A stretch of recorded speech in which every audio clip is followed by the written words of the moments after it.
Still hear bird screeches, but obviously there's no live birds about. We have the dead ravens that were in the trees outside. Hi, it's Shane here. This week, for our walking weekend, we're going to take a mindful walk around Aunt Ethel's house. So, Aunt Ethel has already been sort of run off, dispatched. But we're going to walk around her swamp and have a little look at her house and probably not try any of the tea in the tea house because that feels like a bad idea. So yeah, here we go. So obviously you can hear more animals than in our last walk. Screeching of kind of ravens and birds. You can hear... It's not really wind rustling through the trees, but the wind kind of making the trees almost have like a creaking or a cracking sound. If you look at the floor, you can see the shadows as well, and some drifting, and some small wet patches. Oh, actually no, it's not a wet patch, it just looked like a wet patch on the floor. You can hear the footsteps quite clearly here, which doesn't always happen in this game. You can start to see kind of, obviously we've got the bones that adorn the place, including decorating the trees, and then just some random scattered ones about the place. And a very kind of odd pink sprig which seems out of place with the greens and browns of everything around it. Again, while we can't hear the wind, we can see the effects of wind. And what kind of... looks a bit like a... the tree almost looks a bit like a gateway. But when we click on it, obviously we can't walk through it, so that's not the case. And if you notice in the tree, we have some dead ravens, including in a big spider web up here. I haven't actually noticed any spiders in this area, but that doesn't mean they're not around. So let's have a look and see what we can see on the inside. You can hear the sound of the footsteps change as we go through. You can see the walls clip out as we make progress as well. We move on to hearing more of a crackling fire.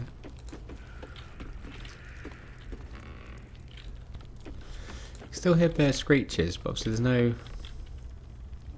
live birds about. We have the dead ravens that were in the trees outside. So it kind of gives a bit of an eerie effect, because what is it that we're listening to? We have what appears to be a potion, which I haven't pilfered. Again, probably shouldn't drink anything from Auntie Ethel's tea house. I'll go up here where...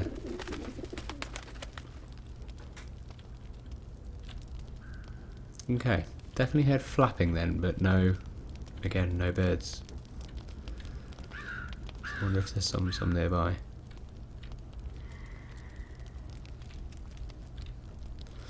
Hear the crackling of the fire. And I want to call it the hearth, but sort of the mantelpiece is adorned with twisted wood. And again, topped with another skull. All signs that maybe we shouldn't trust Aunt Ethel. You can see a haze has come, I think because we're so close to the fire at the bottom here. It changes the view.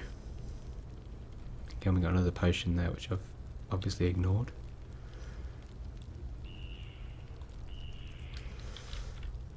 And as you can see, you can go into the fireplace. I'm kind of ruined the surprise there by it already being opened. And we'll have a little look in the basement.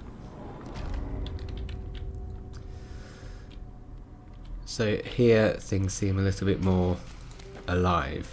Immediately we've got the extra bugs that are around the lanterns. You can see like a breathing log here. It's moving as if it's some kind of creature or attached to something. The colours change drastically. We've got a very vivid green going about the place, and as we move in we can see some of the people that she's been helping so far. My sweet Callum, whose beloved asked that his beauty never fade. There There are glints in the light. The screams from within now silent. Okay. So there were screams there previously. Little sort of dust flare coming around. We have a woman with no head.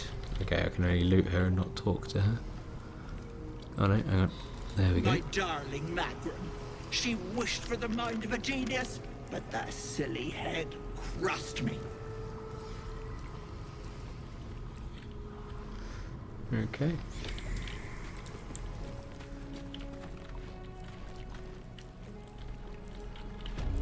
As we go further in, the fire changes the colour slightly, so we know. Oh, me head! Where's this guy? Oh no. No. Why ain't I petrified?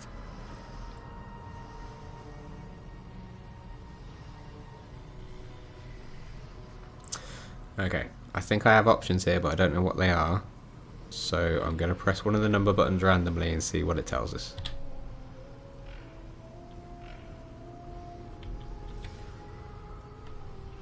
Not a lot. Okay, I'm going to have to bring the menu back up.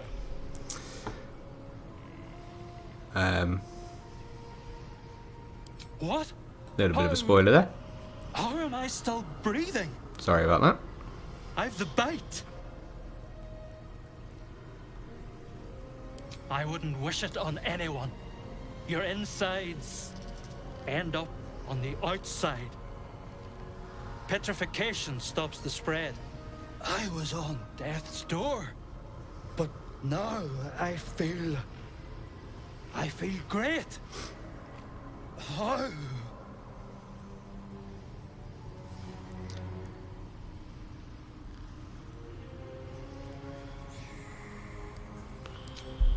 I do not have the skills for any of these.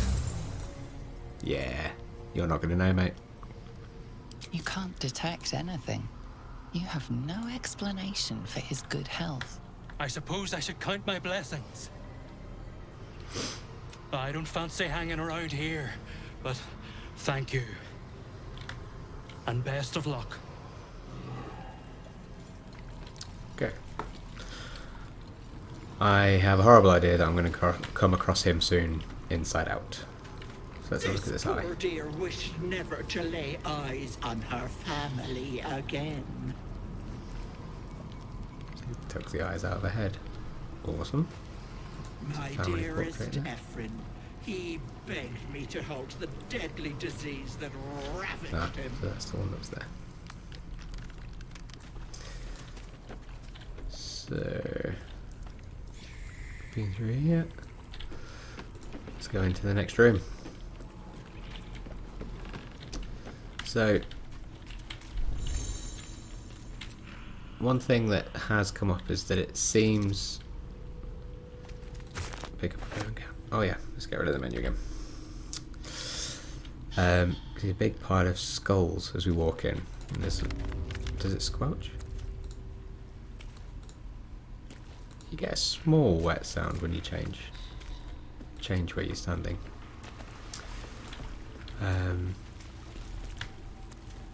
Again, I've taken out the cultists. I don't think they're cultists though, unfortunately. They're enthralled. If we look around here, we can see that it's kind of more of the same, except for it's a bit more platforming, and I think that's just because there's a battle that tends to take place here. And I can't remember where the next room is. This way.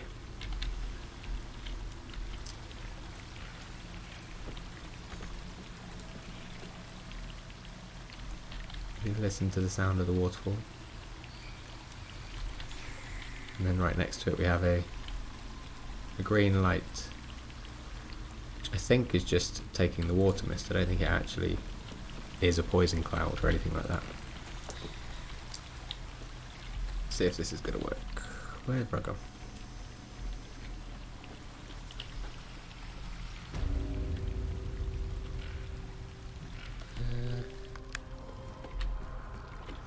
Okay, I'm not sure why my characters ran out that way.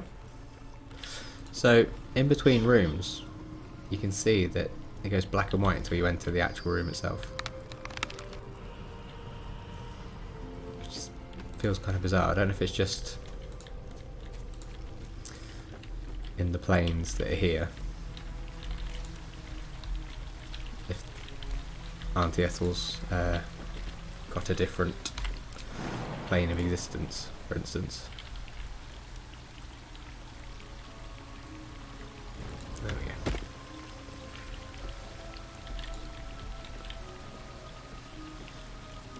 Now I've just remembered that it's a bit explodey and I'm on my own, but I think it should be fine without Ethel being here. So we've got more brown than green in this room. You can see it's very three-dimensional. You can see the twists on the bark of all the trees. It kind of looks a lot more gnarled the sort of further we get to the centre. There's a couple of odd green lights here, but the lighting mainly comes from what must be a hole in the roof. But as always, you can't really look up in these games. I think Divinity was the same.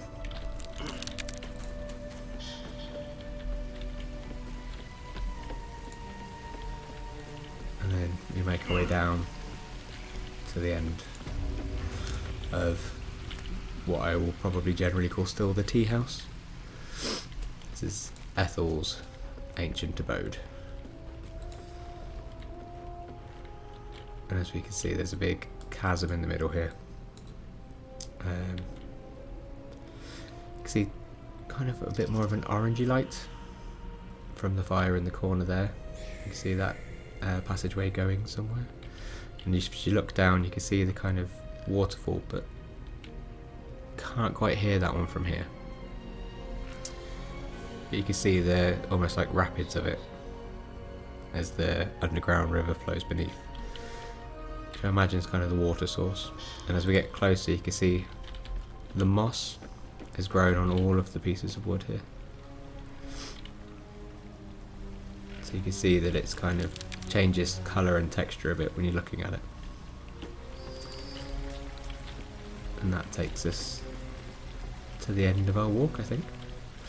So this looks a bit more vibrant green here, and seems to be a bit more life to it, because it looks a lot more like kind of bits of dead wood, and the green's all coming from the lanterns and things in the other rooms we've been in. So it's interesting seeing some actual kind of greenery and foliage. You can see the change in texture between the ropes as well. Okay. So that's everything from this walk this week. If you like this kind of thing, just give us a comment below and tell us where you want to have a little walk next. We'll do a bit of exploring some areas. We'll try and see if we can find some kind of mindful things to do about it. Remember to like and subscribe. That'll give you a notification the next time a video comes out, which is it's helpful for us, but also, like I say, helps you know when the next videos are available.